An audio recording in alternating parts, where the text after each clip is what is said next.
مومن بخیل ہو سکتا ہے، کہا نہیں سخی ہوتا ہے، لیکن ہو سکتا ہے کبھی بخل بھی کر جائے، آخر بشر ہی تو ہے۔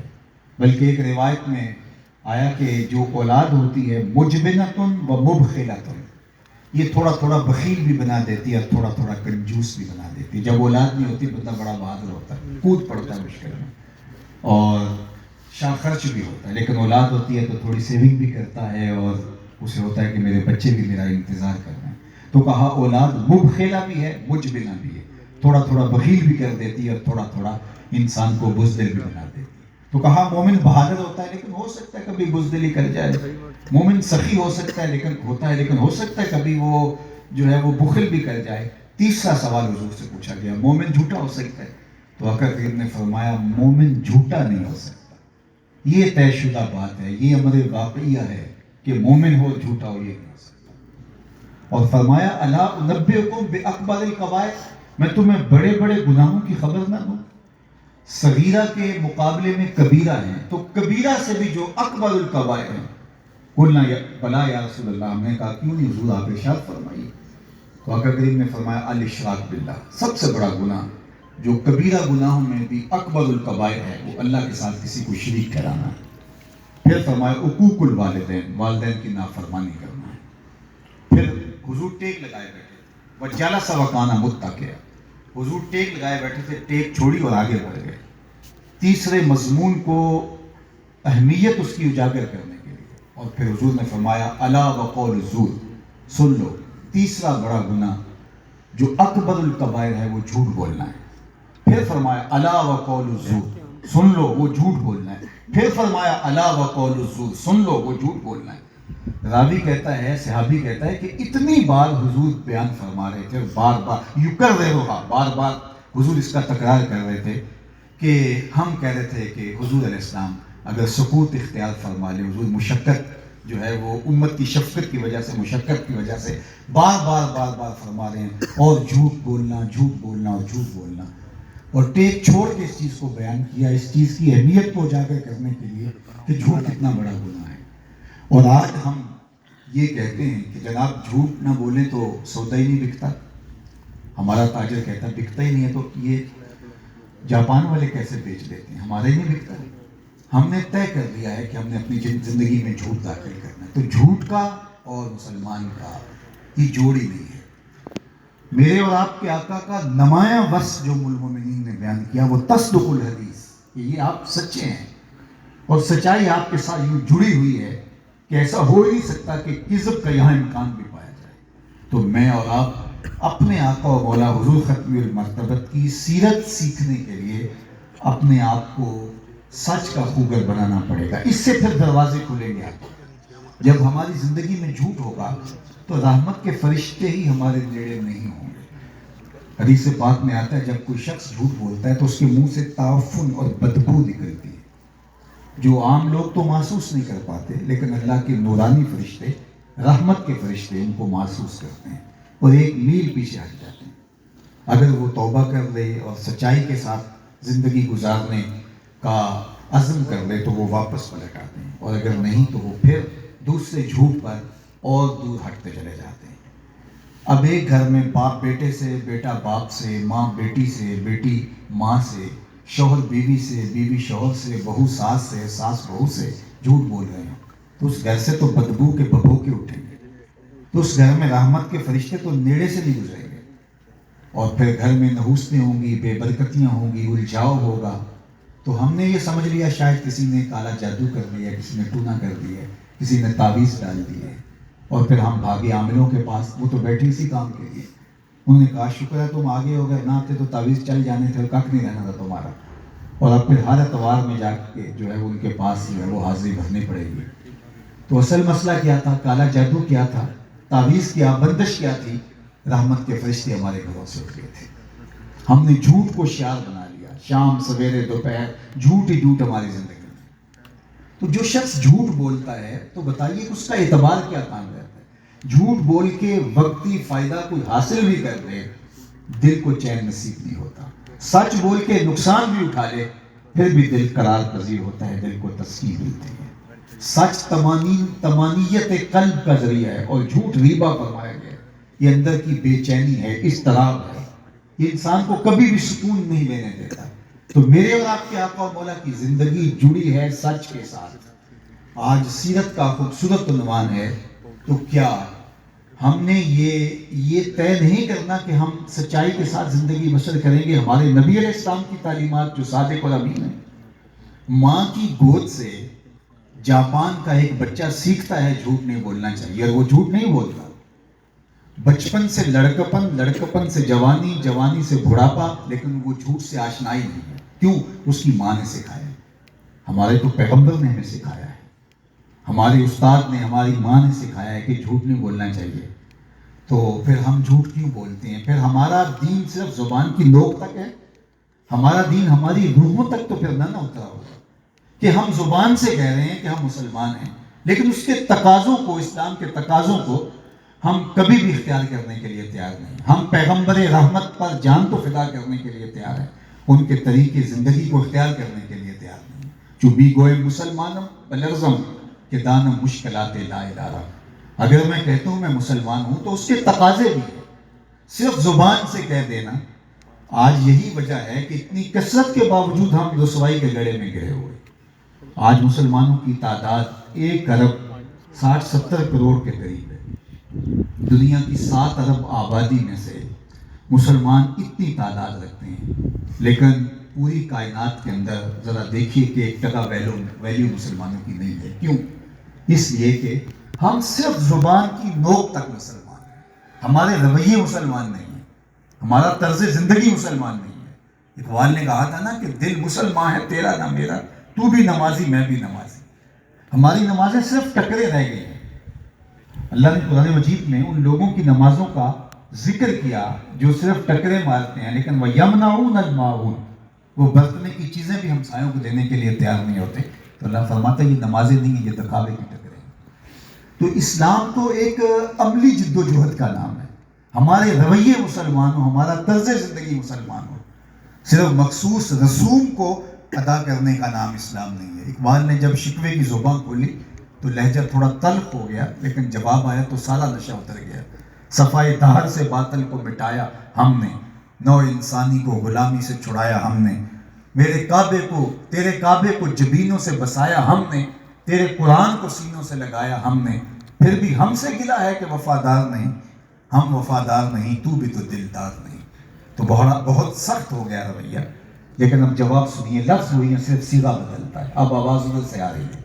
صفائے دہر سے باطل کو مٹایا کس نے، نو انسانی کو غلامی سے چھڑایا کس نے، میرے کعبے کو جبینوں سے بسایا کس نے، میرے قرآن کو سینوں سے لگایا کس نے، تھے تو آباب تمہارے ہی مگر تم کیا ہو، ہاتھ پہ ہاتھ دھرے منتظر فردا ہو، ہر کوئی مست مئے ذوق تن آسانی ہے، تم مسلمان ہو یہ انداز مسلمانی ہے، حیدری فقر ہے نئے دولت عثمانی ہے، تم کو اسلاف سے کیا نسبت روحانی ہے، وہ معزز تھے زمانے میں مسلمان ہو کر، تم خار ہوئے تارک قرآن ہو کر، ہماری پستی، زبوحالی، ذلت، نکبت، رسوائی کا سبب کہ ہم لوگ کے زبان سے مسلمان ہیں، ہمارے رویے مسلمان نہیں ہیں، ہمارے اعمال مسلمان نہیں ہیں، ہم دکان پہ بیٹھے مسلمان نہیں ہوتے، ہم سیٹ پہ بیٹھے مسلمان نہیں ہوتے، ہم رشتہ داروں کے ساتھ بات کرتے ہوتے اور رویوں کو اختیار کرتے ہوتے مسلمان نہیں ہوتے، ہم صرف مسجد میں مسلمان ہوتے ہیں۔ اور آج کل وہ مسجدوں میں ٹوپیاں پڑی ہوتی ہیں، وہاں سے پہنتے ہیں اور نماز پڑھ کے وہاں ٹوپی اتاری چلے گئے، تو میں نے کہا ہم نماز بھی وہی رکھ جاتے ہیں، ٹوپی بھی وہی رکھ جاتے ہیں۔ اگر اس نماز کو ہم ساتھ لے جاتے اور وہ دکان پر بھی ہمارے ساتھ جڑی ہوتی، وہ دفتر میں بھی ہمارے ساتھ جڑی ہوتی، رشتہ داریوں میں معاملت کرتے ہوئے بھی ہمارے ساتھ وہ نماز جڑی ہوتی، تو کس طرح ہم جو ہے وہ دنیا کے اوپر رسوا و ذلیل ہوتے۔ یہ کل ہی میں کہیں بات کر رہا تھا کہ بر صغیر پاک و ہند میں کوئی پیغمبر تو نہیں آیا، یہاں عرب تاجر آئے، اولیاء آئے، اور ان کی تبلیغ کے نتیجے کے اندر ہمارے آباء و اجداد نے اسلام قبول کیا، اور آج جو ہے وہ بر صغیر پاک و ہند کے اندر کروڑوں مسلمان بستے ہیں۔ وہ چند تاجر آئے، چند اولیاء آئے، اور پھر ان کے کردار کی چمک سے نتیجہ کیا ہوا کہ آج اسلام کی یہاں بہاریں ہیں۔ تو میں نے اس کے جواب میں یہ کہا کہ آج انہی بزرگوں کی اولادیں، آج انہی تاجروں کی اولادیں یہاں سے یورپ جاتی ہیں، امریکہ جاتی ہیں، یہاں سے دیگر دنیا کے اقطار و اکناف میں سفر کرتی ہیں، اور ہم جب وہاں جاتے ہیں تو لوگ یہ کہتے ہیں کہ ہمیں طریقہ بتائیے ہماری اولادیں یہ مسلمان کیسے رہیں۔ یعنی ایک وہ زمانہ تھا کہ وہ تاجر یہاں آئے روزی کمانے کے لیے اور اسلام چھوڑ کے گئے، اور آج ہم روزی کمانے کے لیے گئے ہیں، تو آج سوال ہوتا ہے کہ یہ جو کمانے گئے ہیں ان کا اسلام کیسے محفوظ ہے؟ انہوں نے یہاں آ کے اپنے اثرات چھوڑے نا، تو آج جو یہاں سے مسلمانوں کے دیش سے گئے ہیں یہ وہاں اپنا اثر کیوں نہیں چھوڑ رہے، یہ ان کا اثر کیوں قبول کر رہے ہیں؟ تو آج ہمیں دیکھنا ہوگا کہ صرف ہمارے دل سے نکل کر ہمارا ایمان ہماری نوک زبان پہ آ گیا ہے، ہمارے رویوں سے اسلام نہیں ہے۔ دیکھیے زبان سے آپ جو مرضی کہہ لیں، اگر رویہ مسلمان نہیں ہوگا تو لوگ متاثر نہیں ہوں گے۔ حضرت شاہ نقشبند بخاری علیہ رحمہ نے کہا تھا کہ جس شخص کی خاموشی فائدہ نہیں دیتی اس کی تقریر بھی فائدہ نہیں دیتی۔ یعنی آپ کا کردار اگر اثر انداز نہیں ہوتا تو گفتگو آپ جتنی مرضی اچھی کر لیں اس سے کوئی فرق نہیں پڑتا، لیکن کردار میں زور ہے تو اشہد بلال عند اللہ اشہد، بلال کا اشہد بھی اللہ کے یہاں اشہد مانا جاتا ہے۔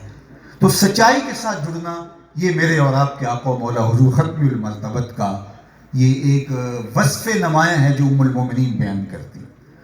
اب تیسرا حضور کا وصف جو بیان کرتی ہیں وہ فرماتی ہیں کہ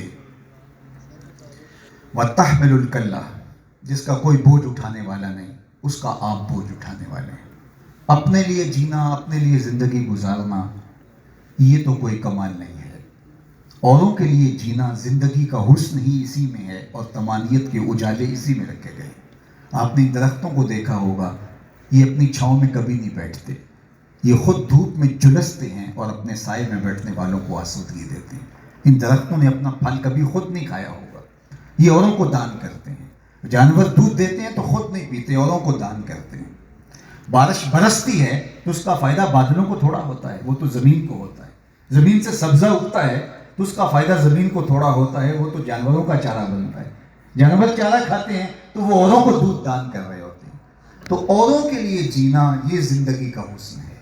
تو فرمایا وَتَحْمِلُ الْكَلَّةَ، جس کا کوئی بوجھ اٹھانے والا نہیں۔ آپ کا وصف نمایاں یہ ہے کہ آپ اوروں کا بوجھ اٹھاتے ہیں۔ میں اپنے دوستوں کو یہ کہا کرتا ہوں کہ ہمارے علاقے میں بالخصوص اگر ایک گلی میں 10 گھر ہیں تو صرف 2 گھر ہوں گے جو غربت کی لکیر سے نیچے زندگی بسر کر رہے ہیں، باقی 8 گھر آسودہ زندگی گزارتے ہیں، اور اس میں سے 2-4 گھر تو جو ہے وہ اللہ کی خاص کرم نوازیوں سے مالا مال ہیں اور مالی فراوانی رکھتے ہیں۔ تو 10 گھروں کی ایک گلی میں صرف 2 لوگ غریب ہیں، تو وہ باقی 8 مل کر ان 2 لوگوں کی کفالت اپنے ذمہ نہیں لے سکتے؟ کیا ان بیٹیوں کو وہ اپنی بیٹیاں سمجھ کے ان کی تعلیم کی ذمہ داری نہیں اٹھا سکتے، ان کی شادی کی ذمہ داری نہیں اٹھا سکتے؟ تو اگر ہم صرف اپنی گلی سنبھال لیں تو مجھے بتائیے کہ یہ معاشرہ جنت نظیر نہیں بن جائے گا؟ یہ انسانوں کا معاشرہ ہے، وحشیوں کا معاشرہ نہیں ہے۔ لیکن ہم نے یہ جو طے کر لیا ہوا ہے کہ ہمیں کیا لگے، یہ تو قریش مکہ نے کہا تھا کہ ہمیں جو ترغیب دی جا رہی ہے خرچ کرنے کی، جن کو اللہ نے غریب رکھا ہے ہم اس کو امیر کیسے کر سکتے ہیں؟ عجیب بات ہے، اللہ نے ان کو غربت دے کے آزمایا ہے، تمہیں دولت دے کے آزمایا ہے۔ تو اگر ہم اپنے محلے کے لوگوں کی ذمہ داری لے لیں اور بانٹ کر کے جو ہے وہ کھا لیں تو یہ زندگی کا حسن ہے۔ ایک صالح معاشرے کے یہ بنیادی خط و خال ہیں، اور میرے اور آپ کے آقا مولا کا نمایاں وصف ام المومنین نے بیان کیا وہ یہی تھا، وَتَحْمِلُ الْكَلَّةَ، جس کا کوئی بوجھ اٹھانے والا نہیں اس کا آپ بوجھ اٹھاتے ہیں، اس کی ضرورت کو آپ پورا کرتے ہیں۔ اور اس سے جڑی ہوئی چوتھی چیز بیان فرمائی وَتَقْسِبُ الْمَعْدُومَ، جس کا کوئی کمائی کرنے والا نہیں اس کے لیے آپ کمائی کرتے ہیں اور اس کی ضرورت کو پورا کرتے ہیں۔ یہ بات ذہن میں رکھیے کہ آپ کاروبار کرتے ہیں، تجارت کرتے ہیں، کھیتی باڑی کرتے ہیں، ملازمت کرتے ہیں، مزدوری کرتے ہیں، تو اس کی 3 نیتوں کا استحضار اگر ہو تو وہ رزق حلال عین عبادت ہے۔ سب سے پہلی نیت اپنے آپ کو سوال کی ذلت سے بچانا، اس لیے کاروبار کیا جاتا ہے، ملازمت کی جاتی ہے، تجارت کی جاتی ہے کہ میری ضروریات جو میرے ساتھ جڑی ہیں اگر میں خود پوری نہیں کروں گا تو مجھے کسی کے آگے ہاتھ پھیلانا پڑے گا۔ تو اپنے آپ کو سوال کی ذلت سے بچانے کے لیے کاروبار کیا جاتا ہے۔ دوسری نیت اپنے زیر کفالت لوگوں کی ضرورت کو پورا کرنا. وہ بوڑھے ماں باپ بھی ہو سکتے ہیں، بہن بھائی بھی ہو سکتے ہیں، اور بچے بھی ان کی ضروریات کو پورا کرنا. یہ دوسرا مقصد ہوتا ہے رزق کمانے کا. تیسرا مقصد کہ میرا اللہ مجھے میری ضرورت سے زیادہ دے دے تو میں اپنے اور اپنے زیر کفالت لوگوں کی مدد کرنے کے بعد میں ان لوگوں کی مدد کروں گا جو کسی وجہ سے کمانے کی اہلیت نہیں رکھتے، اپاہج ہیں، بے وگاں ہیں، یتامہ ہیں، مساکین ہیں، کثیر العیال ہیں. میں ان کی ضرورت کو پورا کروں گا. ان تین نیتوں کے استحضار کے ساتھ اگر آپ رزق کماتے ہیں تو اگر مزدور ہیں تو الکاسب حبیب اللہ، اور اگر آپ تاجر ہیں التاجر الصدوق مع النبیین یوم القیامہ، سچا تاجر پیغمبروں کے ساتھ قیامت کے دن اٹھایا جائے گا. تو آپ کا وہ رزق کمانا عین دین بن جاتا ہے اگر یہ تین نیتیں. اور اگر عیاشی عیش و عشرت کی نیت بن گئی تو پھر رزق حلال بھی ہوا تو پھر بھی خرابی ہوگی. اور اگر اپنے ابنائے جنس، اپنے شریکہ برادری، اپنے دوستوں، ہمسایوں، رشتہ داروں میں نمایاں ہو کے تفاخر کرنا اور یہ طے کرنا کہ میں ان سے اچھی زندگی گزار رہا ہوں اور وہ میرے لیول کے نہیں ہیں، تو پھر بھی جو ہے وہ نحوست پیدا ہوگی. صرف ان تین نیتوں کے ساتھ رزق کمانا. تو میں اور آپ ابھی تعلیم و تعلم کی گزرگاہوں میں ہیں، یا اللہ نے ہمیں برسر روزگار رکھا ہوا ہے، تو ہم اپنے رزق میں تین نیتوں کو جوڑیں. اپنے آپ کو سوال کی نیت، ذلت سے بچانا، اپنے زیر کفالت لوگوں کی ضرورت کو پورا کرنا، اور میرا اللہ مجھے میری ضرورت سے زیادہ دے دے تو میں معاشرے کے ان لوگوں تک پہنچاؤں جو لوگ کسی وجہ سے جو ہے وہ ضرورت اور اپنی ضرورت کی تکمیل نہیں کر پاتے. یہ ہمارا دین ہے. اگر ہمارا ہمسایہ بھوکا سو گیا تو 40 دن نماز قبول نہیں ہوتی. ہمارے دین نے ہمیں یہ سکھایا ہے. ہمیں یہ بتایا گیا کہ اپنے گوشت، اگر گوشت پکاتے ہو تو تھوڑا سا پانی زیادہ ڈالو، شوربے کی پیالی ہمسایوں کے گھر بھی بھیج دو. اور اگر ایسا نہیں کر سکتے تو ایسے زاویے میں کھانا پکاؤ کہ غریب کے بچوں تک اس کی خوشبو نہ پہنچ سکے. وہ غریب کے بچے ضد کر بیٹھے اور مزدور باپ وہ ضد پوری نہیں کر سکتا تو پھر نتیجہ کیا ہوگا کہ وہ بلک بلک کے اپنے ماں باپ کے لیے اذیت کا سامان بن جائے گا. وہ کیا کسی نے کہا تھا، دوپہر کو سلا دیتی ہے بچوں کو وہ اس ڈر سے گلی میں پھر کھلونے بیچنے والا نہ آ جائے. تو ہمارا معاشرہ ایک صالح معاشرہ ہو سکتا ہے اگر ہم اپنی نیتوں کے قبلے درست کر دیں اور اوروں کے لیے جینا شروع کر دیں. اور یہ میرے حضور کی سیرت کا عنوان ہے. ہم عمومی طور پہ نماز، روزہ، حج، زکوٰۃ ان کو دین سمجھتے ہیں، لیکن اپنے رویوں کی خوبصورتی ہمارے نزدیک دین نہیں ہوتا ہے. ہمارا دین ہمیں ان چیزوں کی اتنی تاکید کرتا ہے. حضور نے فرمایا کہ ہمسائے کے حق کے بارے میں اس قدر جبریل نے مجھے آ کے بیان کیا کہ مجھے لگا کہ یہ وراثت میں حقدار نہ ٹھہرا دیا جائے. تو یہ ہمارا دین ہے. تو حضور کا چوتھا وصف وَتَقْسِبُ الْمَعْدُومَ، اور جن کا کوئی کمانے والا نہیں ہے آپ اس کی ضرورت کو پورا کر دیں. اور پانچواں وصف حضور کا جو بیان کیا ام المومنین نے وہ تقری الضیف، آپ مہمان نوازیں پرلے درجے کے.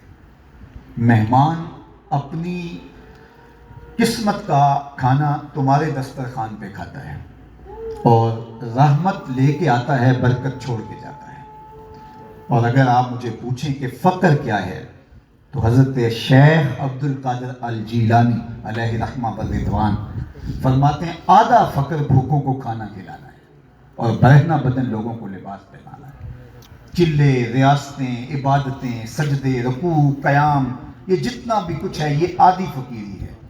اور صرف آدھا فقر برہنہ بدن لوگوں کو لباس دینا ہے اور بھوکوں کو کھانا کھلانا ہے. بلے شاہ نے کہا تھا نا، اٹ کھڑک کے دکڑ بجے تتا ہوئے چلہ، آن فقیر کھا کھا جاون راضی ہوئے بلا. لوگوں کو کھلا کر کے قلبی فرحت ہو اور یہ معاشرے کے اندر اس کی ترویج اگر ہو جائے خوشی سے. آپ دیکھیے ہماری شریعت نے بیٹا پیدا ہو تو عقیقہ کرو، کھانا کھلاؤ. نکاح کرو تو فرمایا ولیمہ کرو، اگرچہ ایک بکری سے ہی کرو تاکہ کھانا کھلاؤ.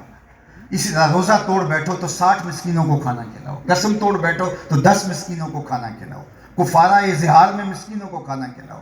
یعنی ہمیں ترغیب دی گئی. غلام آزاد کرو، مسکین کو کھانا کھلاؤ. ذرا دیکھیے اسلام کا نظام.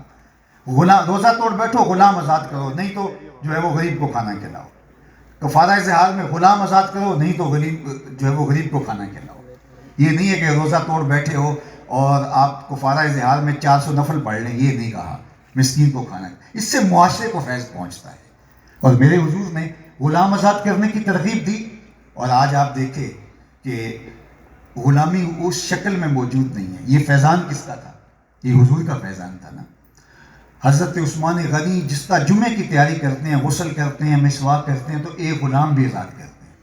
صحابہ میں سب سے امیر تھے حضرت عبد الرحمن بن عوف رضی اللہ تعالیٰ عنہ۔ انہوں نے زندگی میں 30,000 غلام آزاد کیے۔ ذرا دیکھیے تو صحیح کہ یہ پھر غلامی سے انسان آزاد ہونے لگا۔ اسی طرح لوگوں کو کھانا کھلانے کی ترغیب دی گئی، لوگوں کو کی دعوت کرنے کی ترغیب دی گئی۔ تو یہ ضیافت اور مہمان نوازی، کھانا کھلانا، لوگوں کی ضرورتوں کو پورا کرنا، یہ ہمارا دین ہے۔ دین اس کے گرد گھوم رہا ہے۔ اللہ اکبر۔ اور پھر چھٹا بس حضور کا جو بیان کیا ام المومنین نے، وَتُعِينُوا عَلَى نَوَائِبِ الْحَقِّ، آپ کا رب آپ کو کبھی بھی بے آبرو نہیں ہونے دے گا۔ جو لوگ مصیبت میں پھنس جاتے ہیں، دکھی ہوتے ہیں، اور جو لوگ حق کے راستے کے اندر مشکلات میں مبتلا ہوتے ہیں، آپ ان کے ساتھ کھڑے پائے جاتے ہیں۔ جب آپ سچائی کے ساتھ کھڑے ہونے کا مزاج پیدا کر لیتے ہیں تو برائی کی حوصلہ شکنی ہوتی ہے۔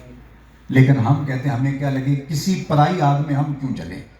اس فکر نے ہمیں حق کا ساتھ دینے سے روک دیا ہے۔ لہٰذا اگر کوئی سچائی کے راستے پہ ہے تو وہ اکیلا ہی لڑے، ہمیں کوئی ضرورت نہیں اس کے ساتھ کھڑے ہونے کی۔ اس فکر نے جو ہے وہ برائی کو فروغ دیا۔ حالانکہ ہم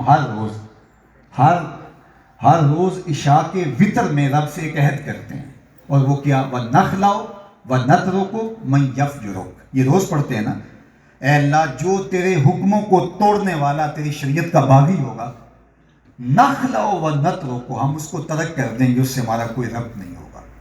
یہ ہمارا عہد تھا، اور ہمارا رب سے مسلح پہ کھڑے ہو کے کہ ملن ہو کے عہد تھا۔ لیکن ہم وہیں عہد چھوڑ کر کے آگے، اور ہم عملی زندگی کے اندر لوگوں سے تعلق قائم کرتے ہوئے، لوگوں سے رشتہ داری کرتے ہوئے، لوگوں سے معاملات کرتے ہوئے کبھی اس کو ترجیح نہیں رکھا۔ تو پھر نتیجہ کیا ہے کہ برائی پنپتی ہے اور نیکی سکڑتی ہے۔ تو اسلامی معاشرت کے اندر حضور علیہ السلام کی سیرت کا یہ کردار۔ اچھا، ہم نے ایک اور لفظ تراشا ہے، ہمارے پنجابی میں کہتے ہیں سانو ہی لگے، اور کہتے ہیں اپنے گھر میں کچھ چھاچ بجائے یا چلنی ہمیں کیا لگے۔ اس فکر نے ہمارے معاشرے کو برائی کے اندر دھکیل دیا ہے۔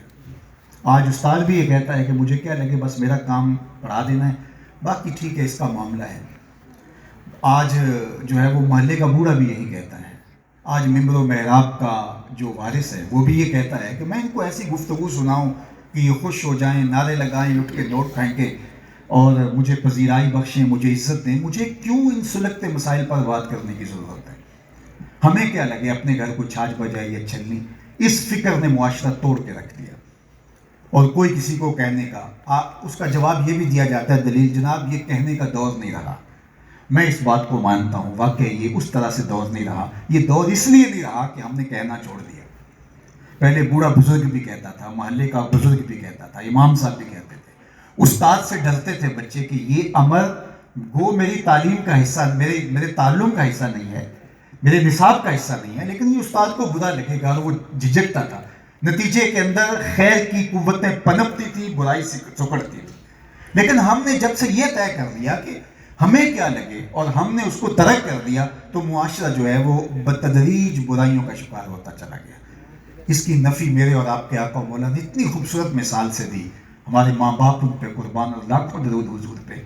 فرمایا کوئی آدمی سمندری سفر پہ تھے اور کشتی پہ بیٹھے، اور سب نے اپنی اپنی جگہ طے کر لی کہ یہ اتنی جگہ میری ہے، یہ میری ہے، اور ایک آدمی اپنے حصے کی جگہ پر سوراخ کرنے لگ جاتا ہے۔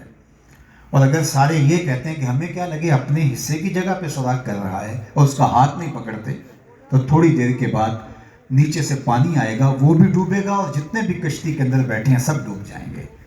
تو کہا اگر اس کا ہاتھ پکڑ لیتے ہیں، اس کا ہاتھ پکڑتے ہوئے ظاہر اس کو برا بھی لگے گا، لیکن وہ بھی بچ جائے گا اور یہ سارے بچ جائیں گے۔ آج ڈوبتے ہوئے معاشرے کو ہم ڈوبنے دے رہے ہیں، اور ہم سمجھتے ہیں کہ ہم بچ جائیں گے، لیکن یہ لگی ہوئی آگ ہمارے گھروں تک بھی پہنچے گی، اور یہ کشتی میں داخل ہوتا ہوا معاشرے کی کشتی کو جب ڈبوئے گا تو ہم بھی نہیں بچ پائیں گے۔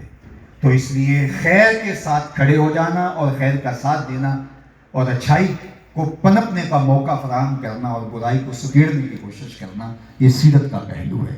تو ام المومنین نے میرے اور آپ کے آقا مولا حضور ختم المرتبت کی سیرت کے یہ 6 پہلو بیان کیے.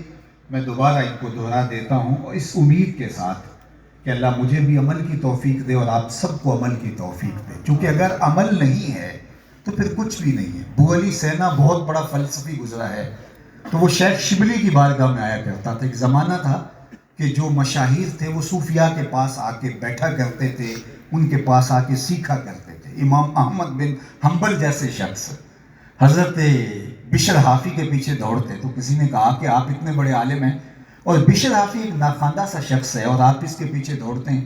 تو امام احمد بن حنبل کہنے لگے کہ احمد بن حنبل جس رب کو مانتا ہے بشر حافی اس رب کو جانتا بھی ہے.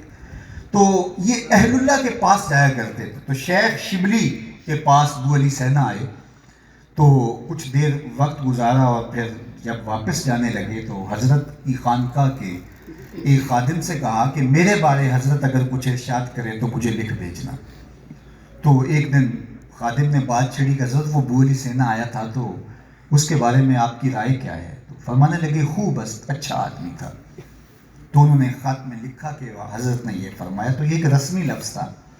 تو کہا کہ یہ اس سے مجھے تسلی نہیں ہوئی، دوبارہ کبھی بات چھڑنا تو دوبارہ دیکھنا کہ کیا کہتے ہیں. تو پھر کچھ عرصہ گزرا تو پھر بات چھڑی کہ حضرت وہ ابو علی سینا کے بارے میں کیا خیال ہے؟ کہا خیر خوب بس بہت اچھا. انہوں نے پھر لکھ بھیجا لیکن ابو علی سینا کو تسلی دی، کہا دوبارہ کبھی حضرت سے بات چھیڑنا.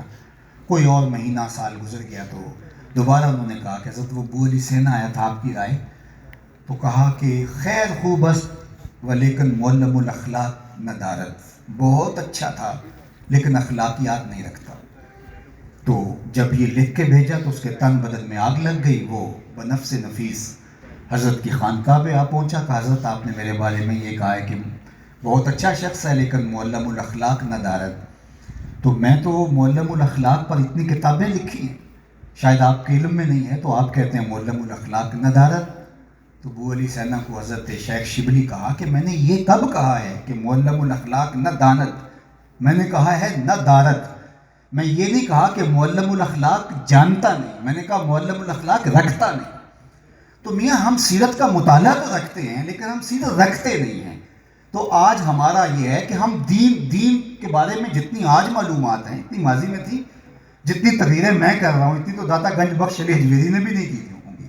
جتنی سوشل میڈیا پر، یوٹیوب پر اور جتنی فیس بک پر تقریریں ہیں، جتنے جلسے سیمینار ہو رہے ہیں، کیا ماضی کے اندر اتنا کچھ ہوتا تھا؟ لیکن وہ 2 لفظ ہی کافی ہوتے تھے. اقبال نے کہا تھا نا کہ کلندر جز دو حرف لا الہ کچھ بھی نہیں رکھتا، فقیہ شہر کاروں ہے لغت آئے حجازی کا. آج ہمارے پاس مطالعہ سیرت کے لیے کتابیں، لائبریریاں، چیئر پر سب کچھ موجود ہے، لیکن دارت ہے دانت ہے، دارت نہیں ہے.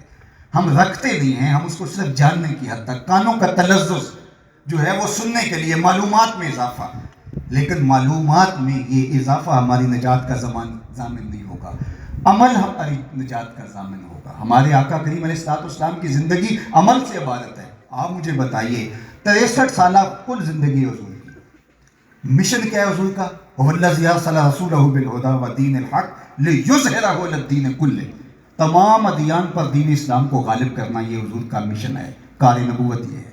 اور اس کے لیے ٹائم پیریڈ کتنا ہے؟ 63 برس اور 40 سال اعلان ہی نہیں کیا.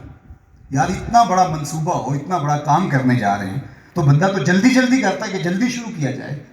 نقشہ بنتا رہے. آپ کو ٹائم دیا گیا یہ عمارت بنانی ہے، کتنے میں؟ یہ 2 سال میں بنانی ہے. تو 1.5 سال اس کا نقشہ ہی بنتا رہے تو آپ تو پریشان ہوں گے کہ یار میرے پاس ٹائم گزرا جا رہا ہے.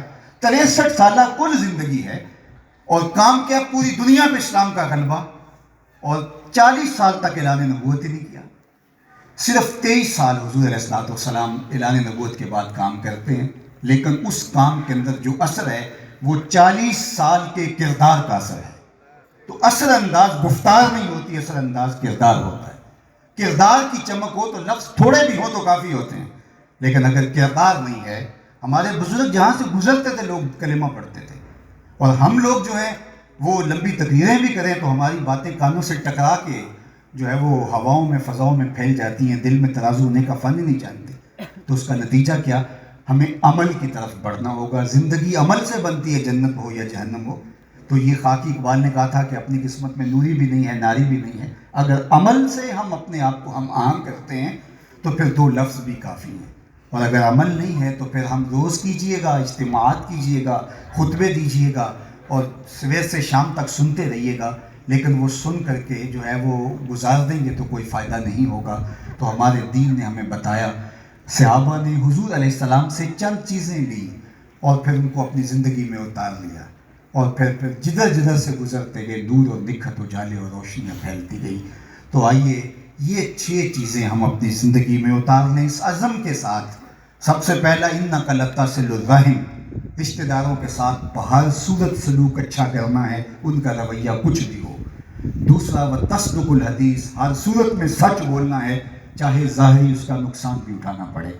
تیسری چیز کہ وتکسب المعدوم، جس کا کوئی کمانے والا نہیں، مقدور پر اس کی مدد کے لیے کھڑا ہونا ہے. اور چوتھی چیز کہ وتقری الضیف، مہمان نوازی کرنی ہے. اور پانچویں چیز کہ جس شخص کا کوئی بوجھ اٹھانے والا نہیں، تحمل الکلہ، جس کا کوئی بوجھ اٹھانے والے نہیں، اس کا ہم نے بوجھ اٹھانا ہے، اس کی ضرورت پوری کرنی ہے. بعض اوقات کسی کا اتنا بوجھ اٹھا لیں، کوئی دکھوں سے بھرا ہوا ہے اور اس کو کوئی کندھا نہیں مل رہا جس پہ سر رکھ کے اپنا بوجھ ہلکا کر دے، بیٹھ کے اس کی بات ہی سن لیں تو آپ اس کا بوجھ اٹھا لیتے ہیں اور وہ ہلکا ہو کے چلا جاتا ہے. تو اس کا بوجھ اٹھانا ہے، اور اگر آپ کے پاس اللہ نے مالی آسودگی دی ہے اس کی ضرورت کو پورا کرنا ہے. اور پھر آخری بات وَتُعِينُ عَلَىٰ نَوَائِبِ الْحَقِّ، اور مشکل میں لوگوں کے ساتھ کھڑے ہو جانا ہے. مشکل تو آئی ہے تو اپنے وقت کے ساتھ ہی دور ہوگی، لیکن آپ اس کے ساتھ کھڑے ہوں گے تو مشکل کاٹنا جو ہے وہ اس کے لیے آسان ہو جائے گی. اللہ جل شانہ کی بارگاہ میں دعا ہے کہ ہمیں حضور کی سیرت کے اجالے نصیب کرے، ہمارے باطن ستھرے کر دے، خیالوں کو پاکیزگیاں، سوچوں کو عفت عطا کرے.